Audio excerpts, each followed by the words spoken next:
Hello, my dear friends. How are you doing? Hope you are having an amazing day and not having to deal with drama. Ready for new stories I have for you today? Let's go to the first one. And don't forget to listen to the end of the story, guys, to hear my insights. Enjoy the stories. And don't forget to like and subscribe. And of course, don't forget to leave a comment. I'll try to make this short.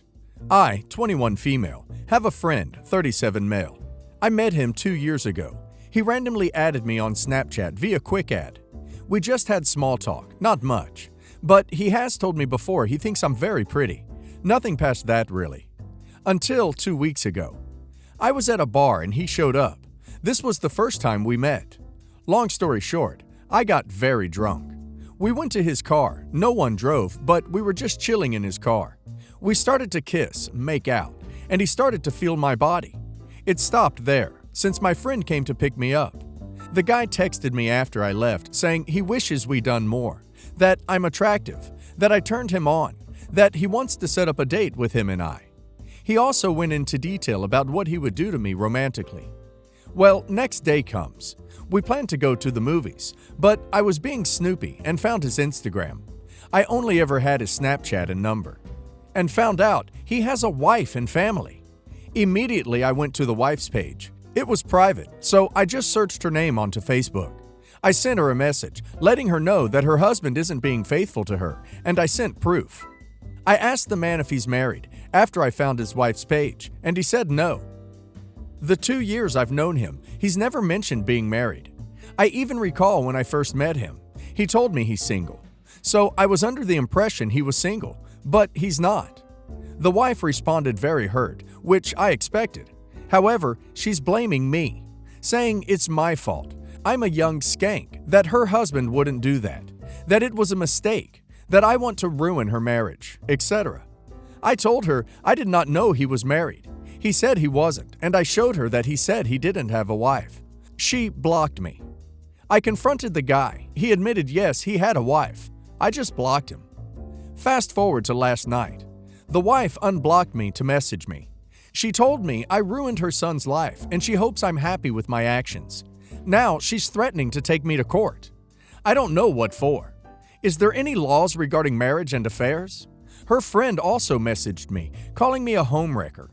Please, take me to court so it's public knowledge that you're blaming a stranger for your husband being unfaithful when I didn't have to inform you at all. It's not my job to vet people I meet hoping they are honest. I get it's easier to take your anger out on me than to hold your husband accountable for his own actions. If anyone's life is ruined, blame him, not the person he deceived. But by all means, bury your head in the sand and continue to give him a pass and blame everyone else for his wandering eye. You're delusional. Let her sue you. Meh. I've lived almost this exact reality, and she did sue me for harassment. I had contacted her once. Hubby Dear had led her to believe I was obsessed with an unrequited crush. He did this through a curated series of text messages. We get to court. Of course, I had the complete messages, showing it was mutual. Him stating he was divorced, not separated, not divorcing, done and dusted divorced. Case got tossed out. She got fined for filing frivolous and harassing legal action. She then accused me of seducing him and started harassing me. They're still married 12 years later. You can't fix stupid. When we first met my now sister-in-law 2 years ago, she told us she was in nursing school at a university that is notoriously difficult to get into. It was actually my first choice.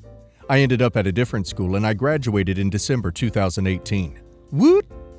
I had researched her program extensively before I applied to it, and sister-in-law told me a lot of things that didn't add up. I gave her the benefit of the doubt, and I felt I owed it to my brother to make an effort with his wife. Over the next year, I sent her articles and internship opportunities she might be interested in. She posted pics of her study grind and even her semester grades on Instagram. She and my brother live about 5 hours away. When she comes in, my entire family brags about her. They see how hard I work and the sacrifices I've made and assume that she's doing the same. Sister-in-law's generated a lot of drama when people have been unable to accommodate her schedule, but she's under a lot of stress and they just brush it off. Last Christmas, my mom wanted to get sister-in-law some compression socks and other nursey things. So I pulled up the handbook I had downloaded from when I was looking at their program to see if there was a certain color socks mentioned in the dress code. I couldn't find anything, so I went to the school's Facebook to look at their uniforms. I stumbled across photos of each incoming class, and of course I looked for sister-in-law. Nowhere to be found. I told my mom that something was weird. My brother was deployed most of last year, so I'm not sure if he knows what is actually going on. To be perfectly frank, he's a little dense anyway. I love him to death, but man. I do know she got all her books, tuition covered by the military, and they both decided she should quit her job to focus on school full-time. My parents even covered some of their bills. When sister-in-law was gifted the socks and a monogrammed clinical bag, she confessed that she had failed and would now be graduating in December 2018, same time as me, instead of May 2018. She hadn't started clinicals yet, 3 semesters into the program. I knew that it absolutely was not my place to call her out. I went along with it. In May of this year, I decided to send her a letter of encouragement for finals, so I looked up the exam schedule, publicly available online. She said thanks, but finals were the previous week. Then she blocked me on Instagram and restricted her Facebook so I can only see public posts. My mom and brother said, oh well, they reschedule a lot of things in her program. I was livid, so I called the school. Didn't impersonate anyone, just tried to sound professional, and asked point blank if they could confirm she was a student. Nope, never has been. The last week of November, my family is doing a mega holiday. Because of everyone's schedule, including my brother's deployment, that will be Thanksgiving, mini Hanukkah, and a slightly premature celebration for my graduation. It has been decided that my sister-in-law and I will be the guests of honor at the nursing-themed gathering. We have family flying in from all over the country, so my mom went all out, rented a space, photographer, professionally done cake with both our names, all that to make sister-in-law feel special and included. What the hell do I do? I think OP should play along, and just know that she will actually be twisted up in knots on the inside with the knowledge that she is a huge fake, and she will be constantly scared that she'll be found out as a fraud. There is zero upside to attempting to out her on this. OP will look petty and selfish and spiteful if she is not believed, and OP will look petty and selfish and spiteful if she is proven right. Do you agree with me, guys? My sister has made some poor decisions in life, and as a result has poor finances. She had 2 kids with someone who was clearly a deadbeat and made excuses for him and is now stuck being a single mom. 3 years ago, she couldn't pay her mortgage and her flat got repossessed. I'm a property investor and I quit my job to pursue real estate full-time and was able to buy it. By that time, my sister got another job and I agreed to rent it to her. I've only increased her rent by around 20% every year since. Recently, a wealthy individual from Dubai approached me and asked if I could let the flat out to him, as the location is ideal for some work he has to do in London for the next 2 years.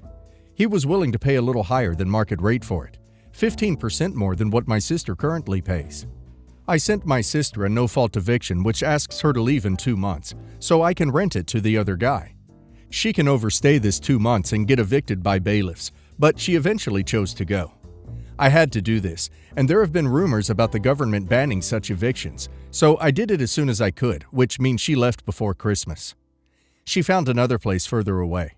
I don't know what her rent is, but my mom said she doesn't like it and has damp issues. When I called my sister to invite her for the usual Christmas party at my place, she got very angry and refused to come and called me an a-hole and scum, as though the years I helped her out meant nothing. I allowed her to stay in the same place she was familiar with for 3 years, and I never said it was forever. Even though I don't have a traditional job, keeping track of the needs of my tenants and properties is a lot of work. I have 12 flats to deal with and my own home. Edit, since it isn't clear. I did her a favor as I charged her under market value rent initially, and did slightly higher than market increases every year until it caught up to market value this year. So for 3 years she has had it cheaper than market value. Well, I personally would never do it to my sister. Doesn't look like OP is struggling having 12 flats to rent, so don't think 15% could have drastically changed his life. He also evicted his sister right before Christmas. She's not just a tenant, she's OP's sister who has children, and OP kicked her out in preference to a stranger who was willing to pay a tiny bit more. I think OP's moral compass is completely broken. And now let's hear the community's opinion. Accomplished 2 1611 says, A 20% increase each year? If you do this to a relative, how much do you charge a stranger? Then you are only going to make 15% more with your new tenant. And for the piece de resistance, you hurried to evict her so you could take advantage of some to-be-banned law. Is this real? You acted like a regular landlord. The only help that was possibly rendered was letting her move in. What the duck do you want, a cookie? I wouldn't speak to you either. You have every right to make money, but to pretend that you did so much when it seems you made money off this deal. Nah, you can't claim any moral high ground now. You're the a-hole. Kindly Celebration 223 says, "You're the a-hole. I can't wait till fancy rich international businessman stops paying after a few months and leaves the place with thousands of dollars in damage. As soon as he no longer needs to be in London, he's out. You going to chase him to Dubai? She was a good tenant, paying market rate. Even if she wasn't your sister, it would have been a you're the a-hole thing to do to a tenant, especially right before Christmas and with a child. And you even rushed to legally force her out using a method that is being stopped because it's unfair to tenants." VNAD says, "You're the a-hole. You are basing this all on having helped her out. But your desire to get her to market rates as soon as possible, in a market that is admittedly out of control, wipes out any goodwill with which you started. You are treating her flat as another asset in your business, which is your right, but don't act like you're really doing her some big favor. Everything you've written here was clearly done for your own benefit." My mid-30s female, husband John, mid-30s male, has been having an affair for almost 2 years. I had noticed that he was acting suspiciously about a year and a half ago. I didn't have any proof, but circumstantial evidence pointed me to his coworker, Eva, early to mid-20s, female. My husband would make excuses to be at work and on his phone all the time. Other coworkers on his team were not doing the same hours. I did a little snooping and contacted Eva's boyfriend Nick on social media and asked him if Eva was also increasing her time at work. Nick replied that he had also noticed Eva acting suspiciously, but also didn't have solid evidence of an affair. We agreed to work together to figure out what was going on. Little by little, the evidence started to pile up, and we were staring at an affair in the making. We made a plan to get real proof. A couple of months later, they had a work trip. Eva had packed lingerie, and John had protection. That was enough proof for both of us. Nick and I hatched a plan for revenge. Our state is no fault, so an affair wouldn't help me in the divorce. However, we knew that they were using their work phones to conduct the affair. We put together the evidence, the deleted messaging apps on their phones, the increased work hours, John volunteering Eva for a promotion, reimbursed credit card charges, and sent it to their work. John and Eva were questioned by HR, and they were both asked to resign. John and his family were deeply unhappy because I went to his work HR. He lost his job for a personal matter. He said that I should have confronted him before he got into an affair, instead of waiting for him to trip up. He also accused me of having an emotional affair with Nick. Am I the a-hole? OP's husband is delusional to accuse OP of having an emotional affair and acting like the victim when he cheated on OP for 2 years. Consequences to their actions. That's what this is. He would have continued on with his affair had he not faced the consequences of it. And now let's hear the community's opinion. Julia X 1984 says, "Not the a-hole. Turning people in for rules they broke while hurting you is not revenge. It's justice. Lying about them, that would have been unjustly vengeful." Red Gunmetal says, "John said you should have confronted him before he got into an affair. He's a real piece of work there, blame shifting on you, not the a-hole." Empty Pomegranate says, "Not the a-hole. It's not the wife's job to prevent the husband from having an affair, in my opinion. He shouldn't be doing that in the first place." I have a dear friend, Shannon, fake name, in her early 60s, and as a toddler, her parents divorced and her dad remarried a petty woman, Cruella, who wanted him to cut ties with Shannon. They still managed a relationship, but not as close as it should have been during her years growing up. Shannon married young and struggled a lot, but raised her 3 girls into young women who all now have families of their own, and Shannon is now a proud grandmother and great-grandmother. But back to Cruella. When Shannon was still in her 20s and had left her first husband, a cheater and criminal, for her own sanity and the safety of her and her daughters, her dad had told her to come home and he'd help her with a place to stay. Upon arrival, Cruella. She controlled finances. Said she was unwelcome and on her own. Shannon figured it out, and again, the girls grew up healthy and loved. And Shannon remarried a loving man. But for 30 years, she was never allowed to visit her father for Christmas or holidays or birthdays. Cruella died this year. Shannon was invited for Christmas, and her father surprised her by letting her know that he was paying off her mortgage. It could never make up for not being there when she was younger, but it could give her some comfort now that she is retired. When they went to the bank today, she learned where the money came from. It is Cruella's life insurance payout. Cruella would roll over in her grave if she knew that her life insurance went to pay off the house of the stepdaughter she wanted to deny existed for nearly her whole life. No cryptographer says, Dad should have chosen the daughter all those years. Mayataz says, I will never understand divorced parents who pick a crappy new spouse over their children. It sickens me. Correct Bison says, paying off the mortgage is nice and all, but old Pop here sounds spineless as duck.